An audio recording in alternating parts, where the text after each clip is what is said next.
prazer. Para quem foi no primeiro encontro no ano passado, eu também estava à frente, e hoje aqui nesse segundo dia, com muito orgulho e com muito prazer. Para início da nossa discussão, é bom sempre deixar claro o quão é importante ter dados para defender a causa.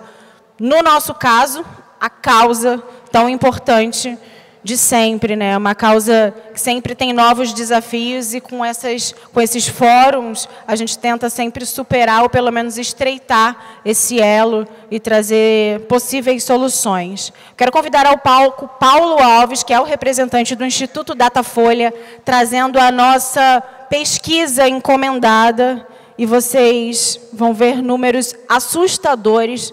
Por favor, preste atenção, porque é realmente muito importante. Para a gente conseguir solucionar, a gente tem que primeiro enxergar o problema, e o Paulo está trazendo para a gente. Obrigada.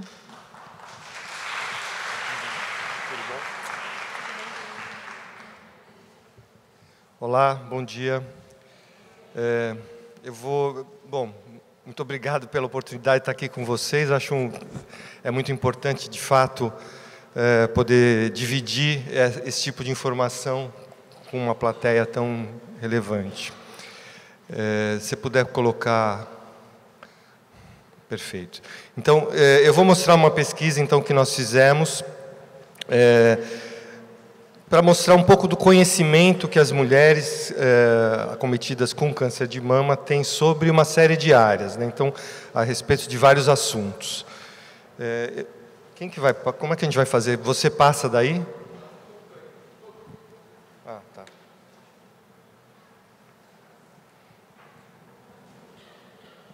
Então, é uma pesquisa para verificar o conhecimento que as mulheres têm sobre o câncer de mama, a respeito de alguns pontos sobre a doença, sobre os tratamentos existentes e sobre direitos das pacientes com câncer. Nós fizemos, então, falar um pouquinho sobre como a pesquisa foi feita. É uma pesquisa quantitativa, em que nós abordamos pessoalmente mulheres com câncer de mama em diversos estágios. Nós abordávamos em locais próximos de instituições de tratamento de câncer. Então, nós perguntávamos a elas se elas estavam diagnosticadas, né, em qualquer estágio, seja suspeita, ou diagnóstico, ou em tratamento ou em monitoramento. E fizemos isso em São Paulo, Rio de Janeiro, Porto Alegre e Distrito Federal. O campo foi feito, então, em maio desse ano, bem recentemente. Foram feitas 268 entrevistas com mulheres, sendo que 63 delas com câncer metastático. Bom, primeiro um pouquinho sobre o perfil dessas mulheres, né?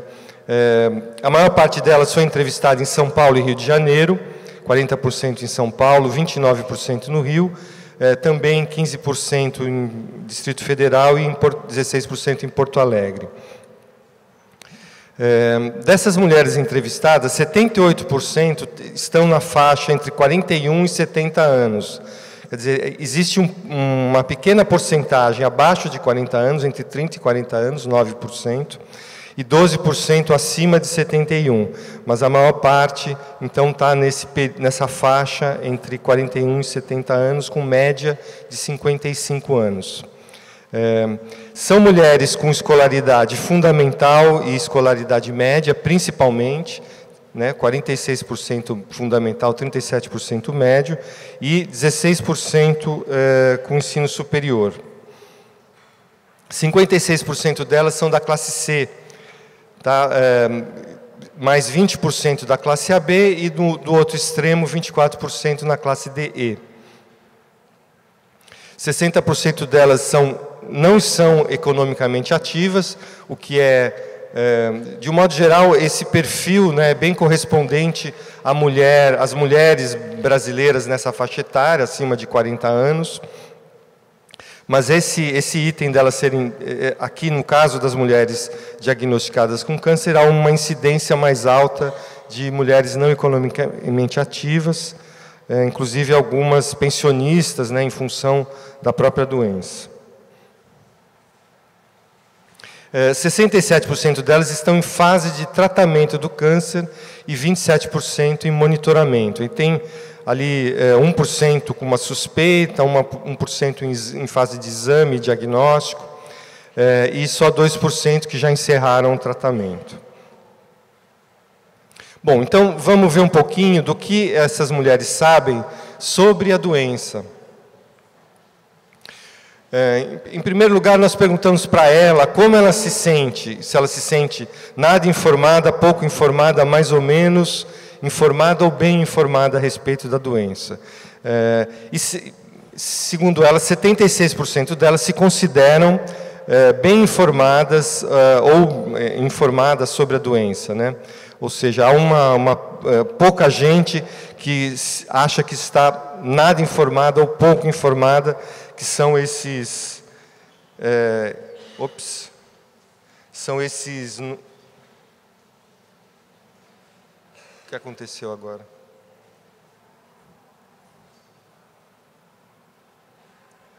Acho que eu apertei o botão errado aqui.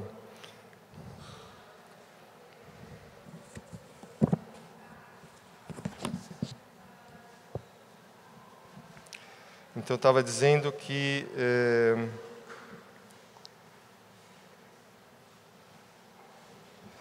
pouca gente, né, são 4% só que estão nada informadas ou pouco informadas sobre a doença.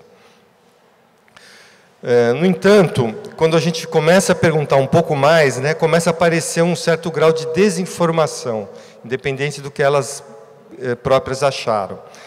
Então, 50% delas não sabe qual é o tipo de câncer que tem. Depois, 71% delas não conhece nenhum dos medicamentos que nós perguntamos. Então, nós perguntamos, aqui embaixo a gente tem o nível de conhecimento de cada um deles que foram perguntados, né? Docetaxel com 14%, trastuzumab com 13%, paclitaxel com 12%, os outros ali com 8%, entre 8% e 4%. Na verdade, algumas dessas mulheres, né, entre elas, das 29% que conhecem algum desses medicamentos, algumas delas conhecem alguns deles, conhecem mais de um deles, tá? Então, há um grupo, a gente começa a notar que há um grupo relativamente pequeno, mas que tem um conhecimento maior sobre a doença e as informações sobre o tratamento. A grande maioria não ouviu falar de nenhum remédio biosimilar, então 82% delas nunca ouviu falar em remédio biosimilar, só 18% que sim. Também o conhecimento sobre tratamentos diferentes para o câncer específico, né, o HER2 positivo, na rede pública e na rede privada, 77% delas não sabem a respeito do oferecimento desse tipo de tratamento diferenciado para HER2 positivo.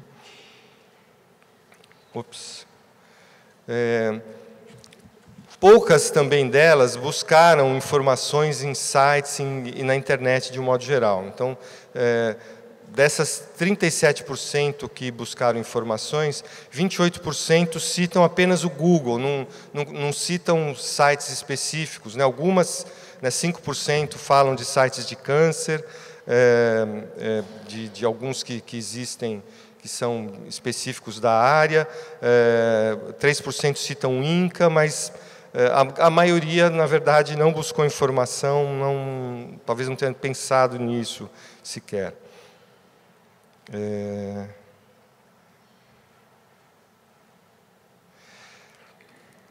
Também as pessoas não sabem a respeito de orçamento, de custos de tratamento dessa área. Então, 99% delas dizem não saber o valor de um tratamento anual, o valor anual de um tratamento, né, no orçamento municipal.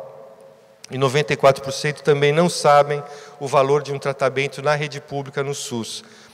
Sendo que há 6% que declaram que sabem, né, aí nós perguntamos, bom, e quanto seria, né? Aí temos uma lista aqui ao lado, né, essa listinha aqui, dos valores que são bastante diferenciados, né, diferentes entre si, e provavelmente poucos deles, talvez, esses valores mais próximos, aqui mais para baixo, estejam próximos de alguma noção real do valor. Estou tranquilo.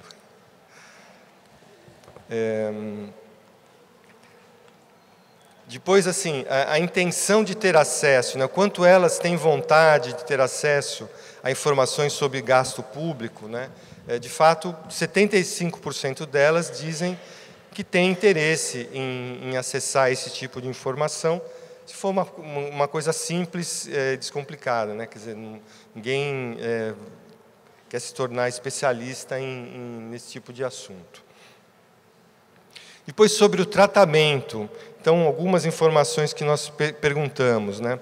Primeiro, se elas têm ou tiveram metástase do câncer. 62% dos casos disseram não apresentar metástase. Em outros 24% a doença evoluiu para essa fase. A gente tem aí 15% que não sabiam dizer se estavam ou não, ou se tiveram ou não metástase.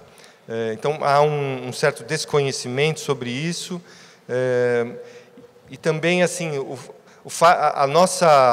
nosso modelo de fazer a pesquisa, né, de ir buscar as pessoas próximas de instituições, na área pública, né, nas ruas e próximas por ali, também talvez dificulte um pouco o acesso especificamente a pacientes num estágio de doença mais avançado. Boa. Então, vamos lá.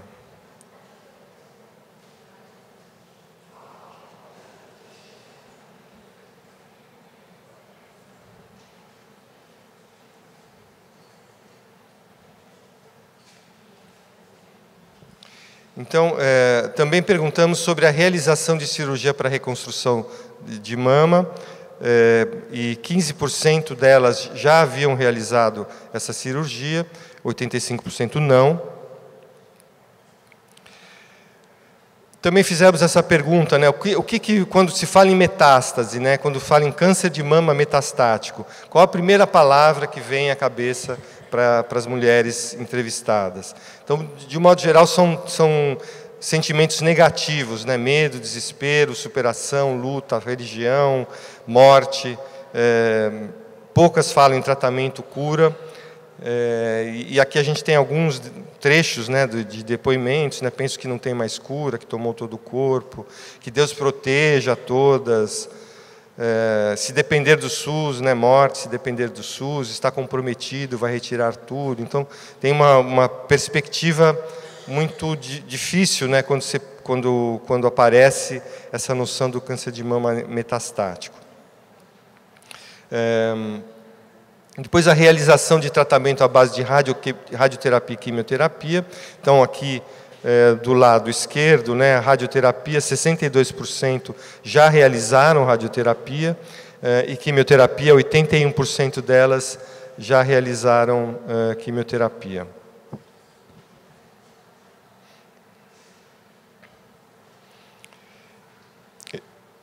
Sobre interrupção de tratamento, né, de quimioterapia, 7% disseram que já tiveram que interromper pelo menos uma vez esse tratamento.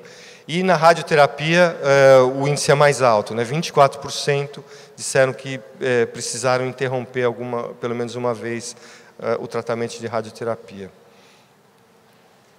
Aí um dado que já havia na pesquisa do ano passado, que foi feito só no Rio de Janeiro, mas nesse ano ele provavelmente é bem parecido com o que nós tivemos no ano passado, que é o tempo de espera em cada etapa do diagnóstico ao tratamento da doença, né?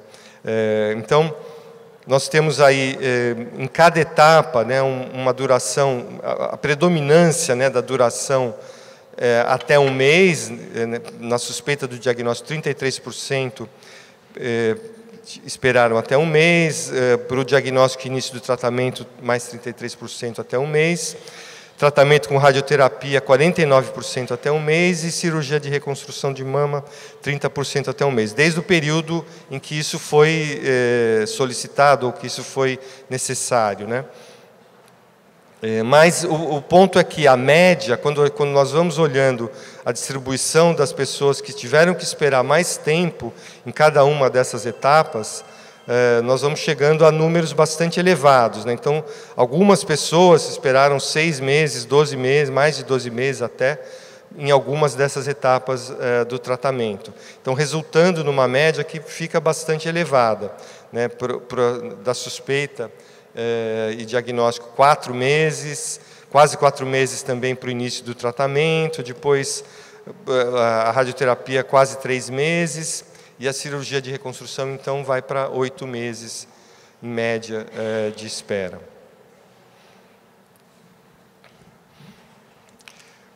Brevemente sobre conhecimento dos direitos, né, também é bastante limitado o conhecimento a respeito dos direitos das pacientes com câncer de mama. 44% das mulheres não conhecem, não sabem citar nenhum desses direitos. 30% já usaram transporte interestadual, 25% retirada do FGTS, 13% benefício LOAS, 9% isenção de imposto de renda e 5% prioridade em processos jurídicos para aquisição de remédios. Quer dizer, provavelmente há um desconhecimento aí que atrapalha bastante a utilização dos direitos. Enfim, o que a gente observa, né, é que existe um desconhecimento elevado, né, sobre vários detalhes da doença e que isso está em uma certa contradição até com o próprio nível de interesse das pacientes em saber essas coisas, né? Quando a gente pergunta lá no começo como ela se considera, quanto ela se considera informada, elas tendem a se considerar bem informadas, mas quando a gente vai entrando em alguns detalhes, nota-se que há um desconhecimento considerável. Então, talvez elas nem estejam alertas, né, para entender mais esse tipo de assunto. Então, essa falta de informação é, de fato, uma questão aí relevante, né, para as autoridades, para o governo, para as entidades que lidam com esse assunto, tentarem resolver, porque isso certamente provocaria uma disposição diferente dessas pacientes. Esse desconhecimento, né, como diversos outros tipos de desconhecimento e de acesso no Brasil, está muito ligado à falta de escolaridade, a dificuldade de acesso a informações de um modo geral que acomete a população que é uma população de renda mais baixa ou de escolaridade mais baixa. Escolaridade e renda no Brasil estão muito correlacionadas, né? Ou seja, quanto mais baixa a escolaridade tende a ser menor a renda, quanto mais alta também tende a ser maior o poder aquisitivo. E então, nota-se que as pessoas que têm acesso às informações e que conhecem mais dos assuntos que nós perguntamos, elas tendem a estar mais na ponta, né, de escolaridade mais alta e de poder aquisitivo mais elevado.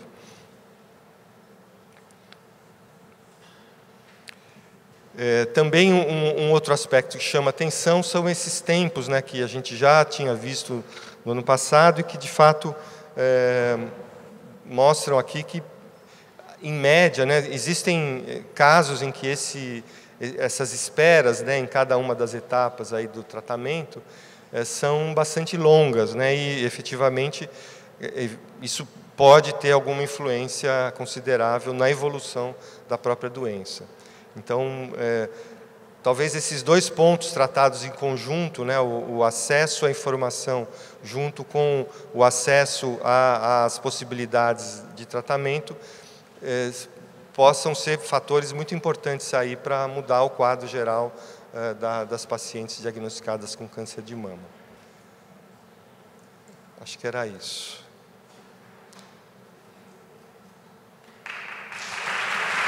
Obrigado. Obrigado. Se alguém tiver alguma pergunta, não sei exatamente como é o processo agora. Eu vou abrir já para a primeira pergunta, por favor.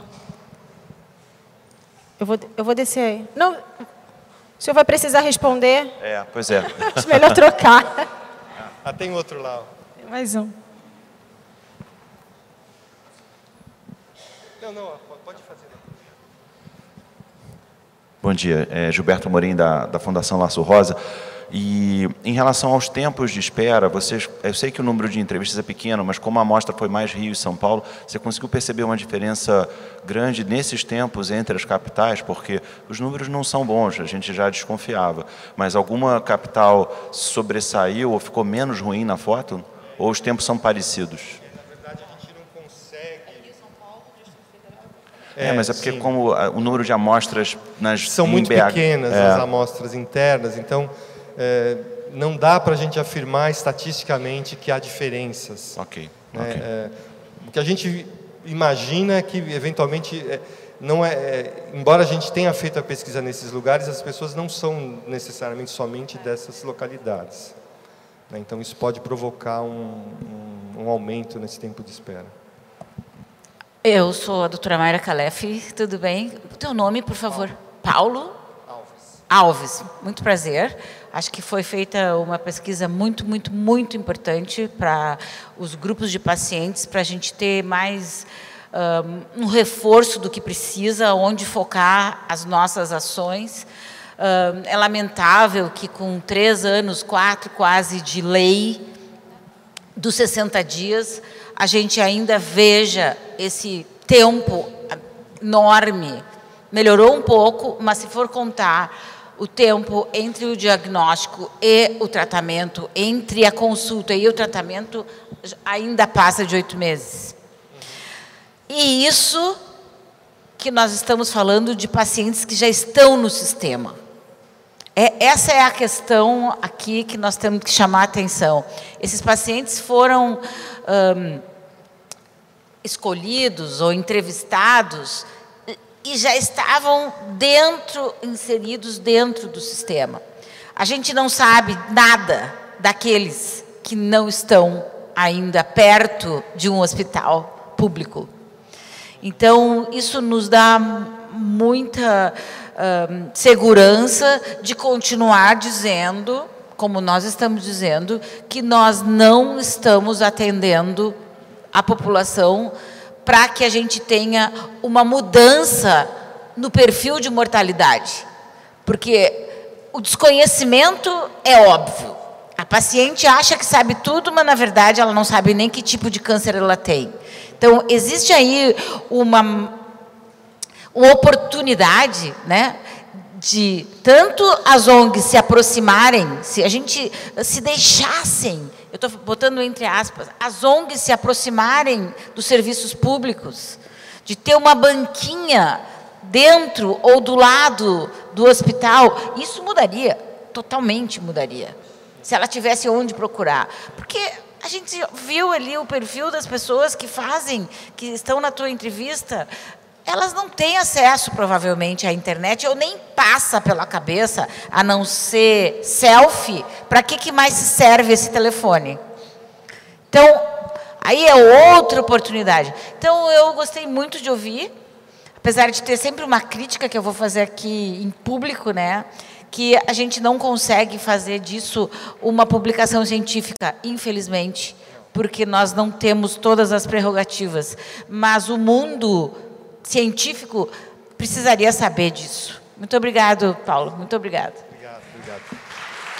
Obrigada, Paulo. Para ser uma publicação científica, assim, o custo seria elevadíssimo, assim, eu acho que para gente.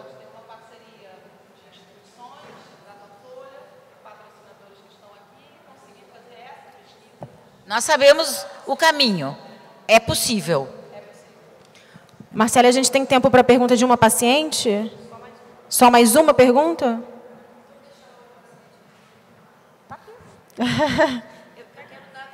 Tem outra para fazer? Não. Ah, então tá bom. Tem? Não. Então, não, tá bom. Eu gostaria, fiquei muito contente com os dados que você traz até nós, né?